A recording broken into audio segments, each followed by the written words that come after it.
Se nós tivermos um conjunto de elementos de qualquer natureza, se nesse conjunto de elementos for definida uma operação que é chamada de lei de composição ou também produto. Produto num sentido genérico do termo, que pode não ser nenhum produto que nós estamos habituados a definir.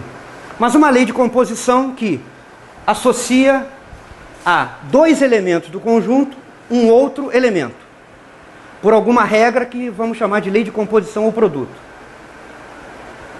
Se essas quatro propriedades forem satisfeitas, ou seja, se a composição de dois elementos do conjunto resultar num elemento do conjunto, como aqui, tá? Se essa composição ou esse produto for associativo, se existir um elemento identidade, tal que a composição do elemento identidade com qualquer elemento do conjunto dê este elemento do conjunto, numa ordem ou na outra, né? Identidade composto com elemento, ou elemento composto com identidade, dá o elemento para qualquer elemento do conjunto. E se, para cada elemento do conjunto, o conjunto contiver o inverso dele, no sentido de que a composição de um elemento com o seu inverso dá esse elemento identidade, aqui da propriedade 3. Então, um conjunto que satisfaça, ou que obedeça a essas quatro condições, forma o que em matemática se chama de grupo. Então, as matrizes ortogonais com a lei de composição sendo o produto das matrizes, obedece a essas quatro condições, ou satisfaz essas quatro propriedades, e, portanto, forma um grupo, no sentido matemático do termo. Tá bom? Então, nós falamos no grupo das matrizes ortogonais 3 por 3, e a notação que é usada para esse grupo é essa aqui, ó. O3 é o símbolo usado para grupo de matrizes ortogonais 3 por 3. Essas rotações poderiam ser consideradas num espaço de dimensão n. Então nós falaríamos do grupo ON, tá? O grupo das matrizes n por n, as matrizes ortogonais n por n é denotado por ON. Essa noção de grupo é muito importante, se tornou muito importante na física, a partir principalmente do advento da mecânica quântica. Porque o que acontece é que, tipicamente, as operações de transformação que são admitidas na física, em geral, formam um grupo. Por exemplo, as transformações de Galileu, que levam de um referencial inercial para outro, na mecânica newtoniana, formam um grupo, conhecido como grupo de Galileu. As transformações de Lorentz, que levam de um referencial para outro, na teoria da relatividade especial, também formam um grupo chamado grupo de Lorentz. E há vários outros grupos que são importantes na física. Por exemplo, na física da matéria condensada, grupos de simetria de cristais são importantes, que servem para caracterizar ou classificar os vários cristais possíveis na natureza. Esses grupos são chamados grupos discretos.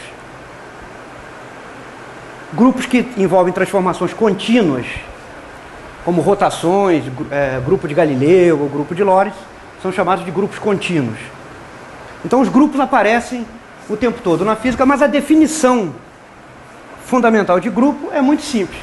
É qualquer conjunto de elementos no qual se defina alguma operação ou lei de composição, que pode ser de qualquer natureza, mas se obedecer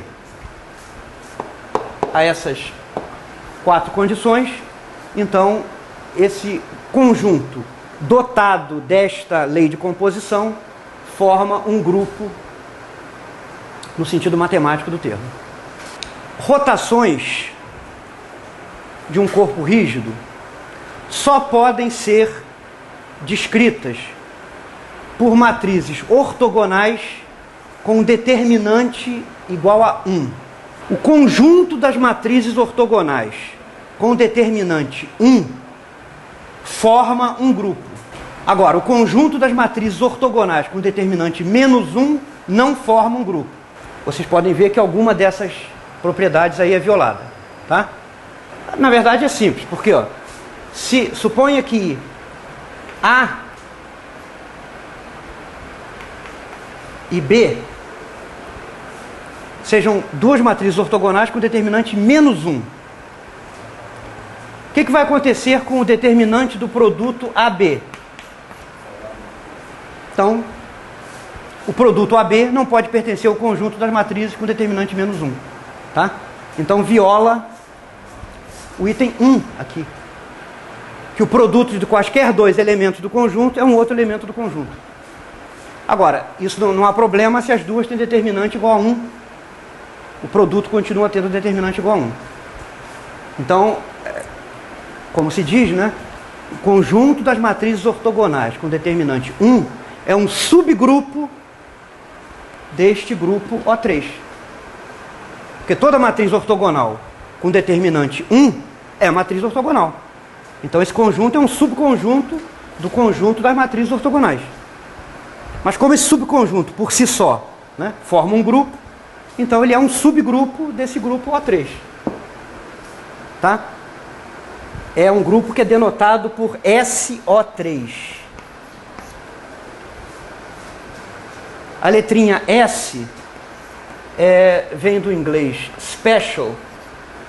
É porque costuma-se dizer que quando se impõe a condição adicional de que o determinante da matriz seja igual a 1, então essas matrizes são ditas especiais porque satisfazem esta condição adicional. Além de ser ortogonal, o determinante dela é igual a 1.